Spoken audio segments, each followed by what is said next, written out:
Hi there, I'm Travis, and this is the Why Is That podcast. Take me back to Constantinople. No, you can't go back to Constantinople. Now it's Istanbul, not Constantinople. Why did Constantinople get the works? If you've never heard that song, then you've been missing out. It is one of the all time great earworms. Anyways, that was Istanbul, not Constantinople. This is the Why Is That podcast. This week we are discussing why Istanbul is called Istanbul and not Constantinople. Because I'm just the type of person to take a great satirical song far too seriously. The song, of course, was written to mark the 500th anniversary of the fall of Constantinople, and by extension, the fall of the Byzantine Empire. So finally, 65 years after it was debuted by the Four Lads, and 27 years after it was reimagined by They Might Be Giants, we are finally going to get an answer to the seminal question: why is Istanbul, not Constantinople? So first, a short answer. On October 29, 1923, the Republic of Turkey was officially recognized as the successor state of the Ottoman Empire, and that day marks the Independence Day for Turkey. In July 1928, His Excellency Mustafa Kemal Ataturk founded a language commission to modernize the Turkish alphabet. One of the main outcomes of that commission chose to switch from the Arabic alphabet to the Latin one. This was done for two reasons. The first, to modernize the Turkish language, and the second was to reflect the actual sounds of spoken Turkish in the written form. After the alphabet change, the Turkish Ministry of the Interior opened a special commission for name change. The purpose of the Name Change Commission was to update city, street, and province names within the Republic of Turkey to reflect what they were actually called in the Turkish language and by the Turkish people. Throughout the Republic of Turkey were the old Ottoman and Byzantine names, and with their independence, the Turkish government wanted the signs and official names to reflect their modern Turkish names. The biggest change was that Turkey began to officially refer to Constantinople as Istanbul. With work completed within the Republic, the government then requested that the international community accept their name changes and only use the Turkish version of the names. Within a couple of years, the government of Turkey began refusing to deliver packages that were addressed to Constantinople. With these changes complete, the name Istanbul became the standard, and all other names were rendered obsolete. So that gives you the quick hit, but of course there's more to the story. Like, why Istanbul of all names? So now I'm going to give you the medium length version, as the long version would take hours. The best place to start is, of course, the beginning. In the ancient world, the Greeks were joined by a common language and heritage, but politically speaking, they were separated into many different independent units called city-states, also known in the Greek language as the polis. And actually, polis is where we get our word politics, polis being the Greek word for city, and politics meaning literally affairs of the city. Just a fun side note. Anyways, the Greek polis Megara decided it was time to expand, and in circa 657 BCE, the city founded a small settlement in modern-day Turkey. They called the new settlement Byzantium. The origin of the name Byzantium is not strictly known, but it is generally thought that it was named after King Byzas, who ruled Megara and reportedly founded the community. The city of Byzantium grew in size and importance over the next few centuries. This was partially due to its location, as it sat as the only entrance to the Black Sea, and its location on the Strait of Marmara meant that navigation between Europe and Asia required a stop in Byzantium. This allowed the city to grow prosperous as an essential piece of international trade. The area around the city was also very fertile and allowed citizens to grow an excess of grain, which soon became their staple trade crop to other Greek city-states. However, the unfortunate piece of prosperity is that large powers began setting their sights on Byzantium as a city ripe for conquest. First, the Achaemenid Persians under Darius I conquered the city. The Persians, though, only wanted to share in the prosperity and chose to leave the foundations largely intact, and did not disrupt the Greek heritage of the city. The location and Greek roots then made Byzantium an important city during the struggle between the Greeks and Persians during the Greco-Persian Wars of the early 5th century BCE. I'll probably end up discussing the Greco-Persian War, specifically the Battle of Marathon and the 300 Spartans at some point in the future, but for the story of Byzantium, the only thing to know is that by the end of the struggle, Byzantium was freed from Persian control, but then brought under Spartan hegemony. Over the next 100 or so years, Byzantium shifted from Spartan control to Athenian control and back multiple times until the end of the Peloponnesian War, where the city developed more or less a degree of autonomy. The next big shift happened as Philip II of Macedon began conquering Greece before his son, Alexander the Great, conquered the East and in the process annexed Byzantium into his empire. Alexander the Great's conquest crushed the Persian Empire and ushered in a new era of Hellenization that stretched from Greece all the way to modern-day India. Hellen was the progenitor of the Greeks, in that he was the first Greek, and all subsequent Greeks are said to have descended from Hellen. Not to be confused with Helen of Troy, this Hellen was a guy.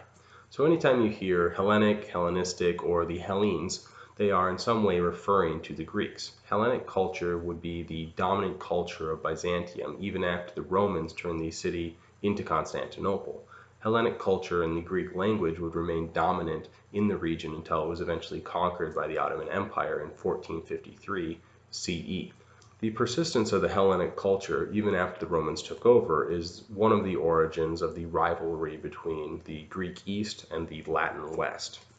After the death of Alexander the Great, his successors, the Diadochi, took over the governance of his conquered areas. The men who rose in his place were not as capable as the man they replaced, and soon the massive empire that Alexander had built was usurped from its role as superpower of the ancient world. Byzantium became more or less independent and grew into a small power on the Bosphorus Strait. To the east of Byzantium, the Parthian Empire rose to prominence as the new Persian Empire, and to the west of Byzantium, the Roman Republic became the preeminent power.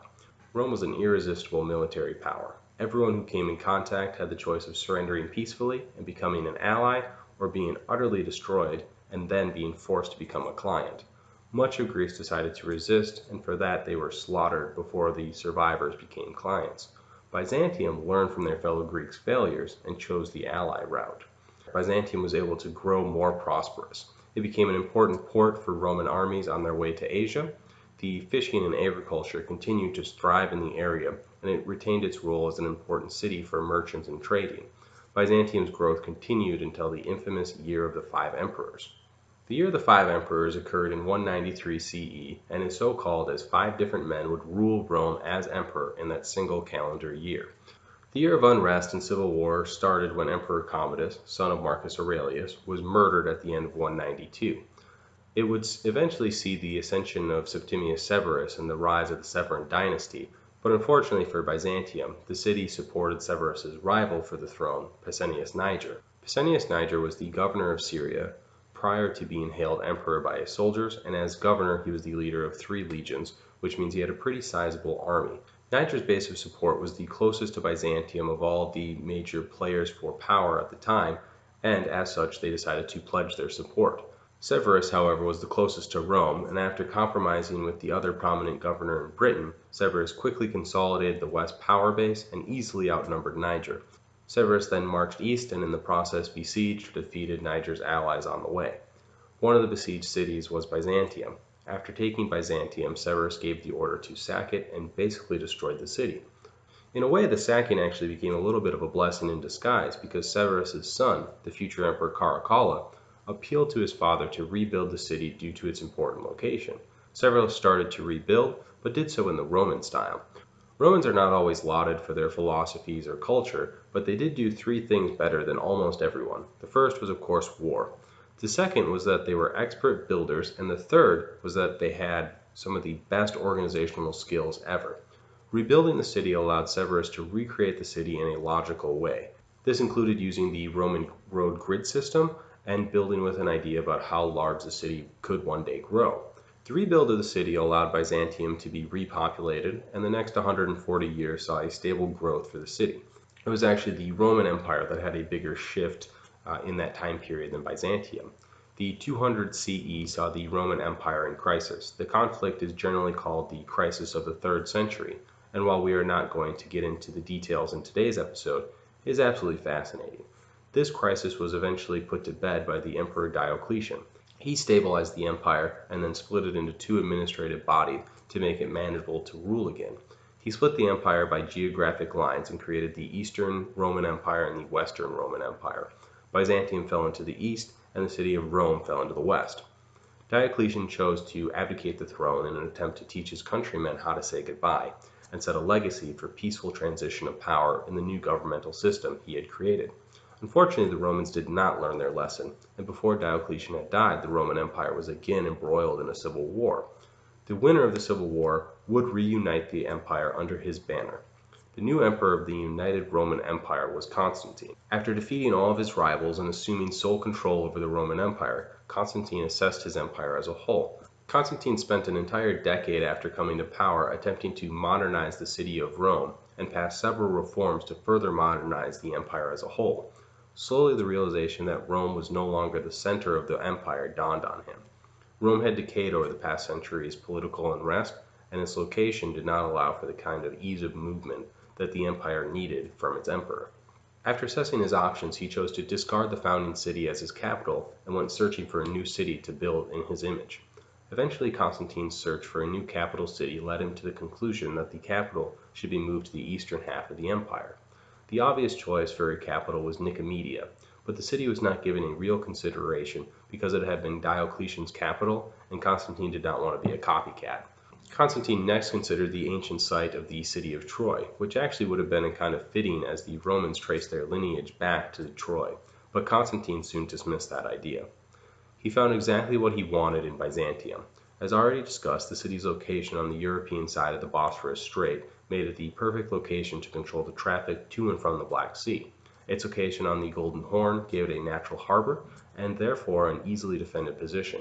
The fact that the city had been rebuilt to the Roman standard only 130 to 140 years beforehand also helped provide a solid base to build upon. Constantine brought in artisans and resources from across the empire to build the city into something worthy of being called the capital of the most powerful empire in existence. He installed statues of Alexander, Julius and Augustus Caesar, Diocletian, and of course of Constantine himself. He rebuilt the walls, added more cisterns, and built the Hagia Irene.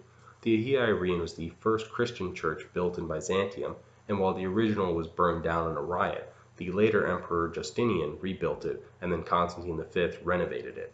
It actually still stands in Istanbul today, and was one of the few churches that were not converted into mosques after Constantinople fell to the Ottoman Empire.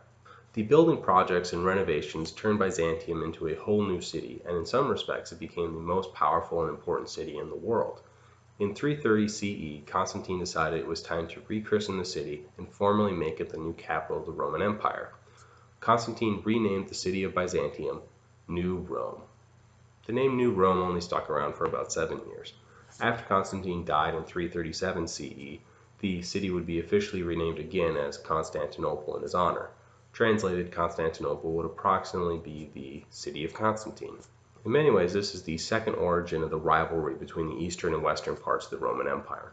Those who lived in the west did not appreciate the thought of the eastern half of the empire becoming more important.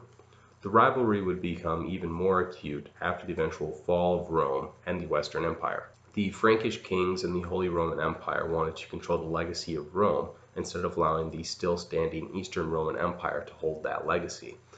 After the eventual fall of the Eastern Roman Empire, a historian by the name of Hieronymus Wolff began cataloging ancient sources, and he chose to split ancient Greek sources between before the rise of the Eastern Roman Empire and after. His important publication was a collection of sources from the Roman period of Byzantium and Constantinople under the name Corpus Historiae Byzantinae, published in 1557. This is the first known use of the word Byzantine to refer to the Eastern Roman Empire.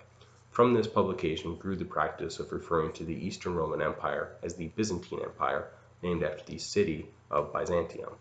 This is despite the fact that the people who lived during the time of the Byzantine Empire only would have referred to themselves as part of the Roman Empire. So rewinding back to 337 CE, New Rome became Constantinople, and from here we finally have reached the name of the city that is referred to in our song. Constantinople remained in use in the city proper throughout the Western world until 1928. However, the name Istanbul has its origins shortly after the name Constantinople became official. The primary language of the Roman Empire was Latin, but most high-ranking administrative officials also spoke Greek. The city of Constantinople, however, had Greek origins, and the primary language of the people was Greek. Eventually, Greek would even supplant Latin as the administrative language of the Eastern Roman Empire. Where I come from, Minnesota, we often refer to Minneapolis and St. Paul as the Twin Cities, or if someone asks you, where you're headed, we will say to the cities. If you Google the phrase, the city, you would see a Wikipedia article which details the many things that saying the city might be in reference to. The city is a term for the City of London, the Borough of Manhattan, New York City, San Francisco, and Oklahoma City. In that way, it is pretty common to refer to the largest city in your area as the city. This was the same thing in the ancient world, except for obviously not in English. After it became Constantinople, the city grew to be the largest and most important in the area, and the Greeks from all around the area, including inside the city, referred to it simply as the city, or would say to the city. The way that you would say this in Greek would be Istanbulin. Say it a little faster, Istanbulin. Colloquially, Istanbulin became an alternate way of referring to Constantinople, and naturally over time was shortened to Istanbul. On May 29, 1453, Sultan Mehmed II, ruler of the Ottoman Empire, conquered the city of Constantinople and moved the capital of the Ottoman Empire into the former Roman capital. The official name within the empire for the city of Constantinople then became Constantini, though in the West they still often referred to it just as Constantinople because Constantini was really just the Arabic version of Constantinople. However, the people that lived in the capital continued referring to Constantini as Istanbulin. The Ottoman Empire was pretty relaxed with the name of the capital city. Throughout the Arabic world, it was pretty common to call the city Constantini, and throughout the world that used the Latin alphabet, it was pretty uniformly called Constantinople. However, in the city and in the areas that is now Turkey, Istanbul gained popularity. Throughout the reign of the Ottoman Empire, the Turkish language took over the formerly Greek city of Constantinople. I do not have any specific sources that support this, but I have read on a few message boards that one of the reasons Istanbul gained popularity for the people within the city is that Constantinople and Constantini is somewhat difficult to say in the Turkish language. If I have any listeners who are native Turkish speakers, I would love for some clarification on that point. I just wanted to make you aware of what I had found. Fast forwarding to the early 20th century, the Ottoman Empire allied with Germany, Austria-Hungary, and Bulgaria, and when World War I broke out, they formed together into the Central Powers.